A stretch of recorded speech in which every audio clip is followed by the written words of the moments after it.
Group D স্ক্রিনে দেখবো আমরা গ্রুপ ডি যে 4 দলের মধ্যে হবে সেই 4 দল কি অবস্থানে আছে।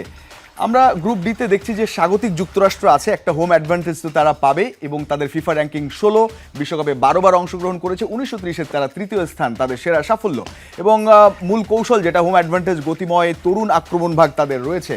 তুরস্ক বরাবরই ফেমাস একটা দল, ফিফা র্যাঙ্কিংয়ে 22, বিশ্বকাপে 3 বার অংশগ্রহণ, তৃতীয় স্থান, তাদের সেরা সাফল্য এবং মাঝমাঠের ক্রিয়েটিভিটি সঙ্গে নতুন সোনালী প্রজন্ম। 2002-এ তারা তৃতীয় স্থান অর্জন করেছিল, সুতরাং সেই সময়টায় তারা অনেক টপ ফুটবল প্লেইং নেশন ছিল। প্যারাগুয়ে তাদের কথা তো বলার অপেক্ষায় রাখে না, শুরুর দিক থেকেই খেলছে, 80 ফিফা র্যাঙ্কিং হলেও 9 বার বিশ্বকাপে অংশগ্রহণ করেছে এবং 10 সালে কোয়ার্টার খেলেছে তারা।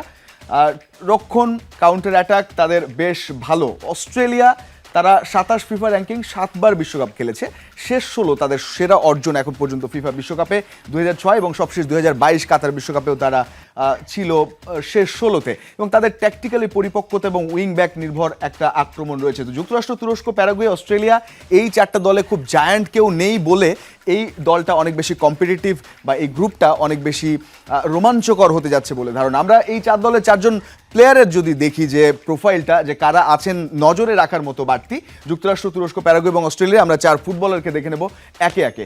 আমরা যদি যুক্তরাষ্ট্রের দেখি তাহলে ক্রিস্টিয়ান পুলিসিকের কথা বলতে হয়, ক্লাব ফুটবলের জনপ্রিয় মুখ, এসি মিলানের এই ফরওয়ার্ড, মার্কিন দলের অধিনায়ক এবং প্রাণভোমরা অবশ্যই ক্যাপ্টেন আমেরিকা খ্যাত পুলিসিকের ফর্মের উপর যুক্তরাষ্ট্রের বিশ্বকাপ ভাগ্যটা অনেকাংশেই নির্ভর করছে। সুতরাং যুক্তরাষ্ট্র বা হোস্ট টিমের এই ক্রিস্টিয়ান পুলিসিকের উপর বাড়তি নজর রাখতে হবে।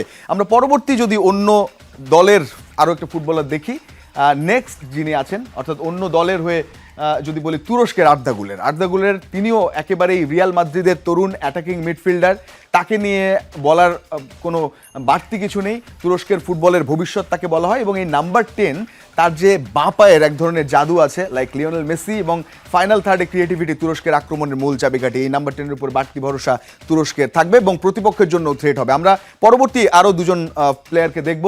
প্যারাগুয়ের আমরা হুলিও এনসিসোর কথা জানি, আরও একাধিক ভালো ফুটবলার তাদের রয়েছেন, তবে এই স্ট্রাইকার হিসেবে ব্রাইটন এবং স্ট্রাসবার্গে নজর কেড়েছেন তরুণ ফরওয়ার্ড। এবং প্যারাগুয়ের আক্রমণের মূল ভরসা কিন্তু এই হুলিও এনসিসো, দূরপাল্লার শট এবং ড্রিবলিংয়ে তিনি ডিফেন্স ভেঙে চুরমার করে ফেলতে ওস্তাদ, সুতরাং আধুনিক ফুটবলে তিনি বেশ খানিকটা এগিয়ে। এবং সবশেষ আমরা যদি দেখি অস্ট্রেলিয়ার যিনি আছেন হ্যারি সুটার, লেস্টার সিটির বিশালদেহী এক সেন্ট্রাল ডিফেন্ডার এবং অস্ট্রেলিয়ার রক্ষণের দেয়াল তাকে বলা হয়। স্বাভাবিকভাবেই তিনি অন্যরকম একটা ভয়ের নাম হবেন প্রতিপক্ষের জন্য এবং এরিয়াল বল ক্লিয়ার করা এবং কর্নার থেকে হেডে গোল করার ক্ষেত্রে অত্যন্ত বিপজ্জনক এই হ্যারি সুটার অস্ট্রেলিয়া। সুতরাং গ্রুপ ডি একটা অন্যরকম লড়াই হবে, একটা রোমাঞ্চকর গ্রুপ এটা, সুতরাং তাদের দিকেও একটা বাড়তি নজর থাকবে।